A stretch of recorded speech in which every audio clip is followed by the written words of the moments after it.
So, hello my dear students. Today we will be doing another chapter in your history book, that is Unit 11, New Empires and Kingdoms. Now in this chapter, the two things that I will be teaching you today is what is a Prashasti and what it tells us, and about genealogy. Now what is Prashasti? Now Prashasti is not a new word for you. You already know what is a Prashasti in the previous chapters when I taught about Ashoka. I also spoke about Prashasti. Prashasti means eulogy of praise. When we praise someone, that is what is called as Prashasti. That means now all these Prashastis we studied about, that there were a lot of information on the Ashokan pillar and in Mehrauli, and the inscription tells us about what the King Ashoka did and how did he practiced, what religion he practiced, and how was his attitude towards people, how was his management, what did he do for the people.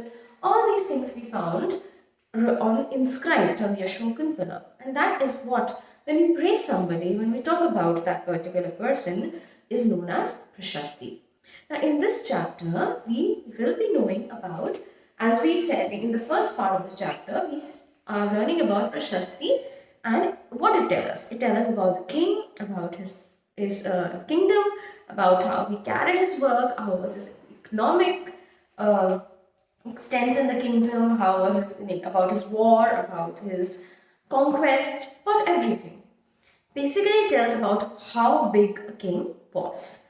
And in this chapter, we'll be talking about, the next thing is about Samudragupta's Prashastis. Now we come to know about Samudragupta's Prashastis from his poet, Harisena, and from all the Prashastis, like what were the victories, what all battle he won, and everything. And there are long, in the book, in Samudragupta has how was he as a warrior, and how he fought wars and what did he do for the king. That is what we learn about the Prashasti of Samudragupta. Now when we talk about Samudragupta, now for that you need to be looking in the book for page 112 and reading the part on about the map that is given here. You need to do this map, as well as you have to read the information that is given related to the map about how was, about what was written in the Prashastis of Aryavartas, who are the rulers of Dakshinpat, that also we have studied.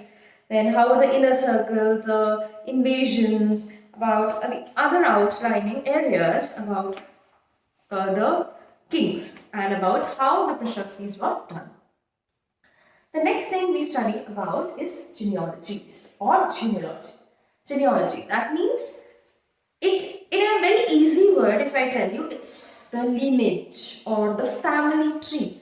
Starts from, it's Samudragupta, then who was his father, great-grandfather, mother, brothers. So all this consists of a family tree that's called genealogy when we studied. Now we know that Samudragupta was a ruler. His mother was Kumar Devi and he belonged to the Lachavi Gana, that is Lachavi. And his father was Chandragupta and he was a ruler of the Gupta dynasty. His great-grandfathers, all these were acquired the title of Maharajas.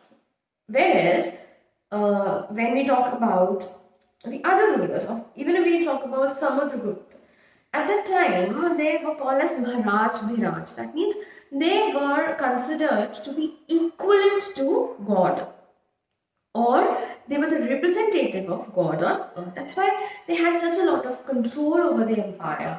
They had such a lot of, respect in the empire. The king, the people in the kingdom look up to them, and that is why they were given the title, or they were given the throne of a king, where they were the representative of God on earth, or in Hindi they were called as Maharaj Adhiraj.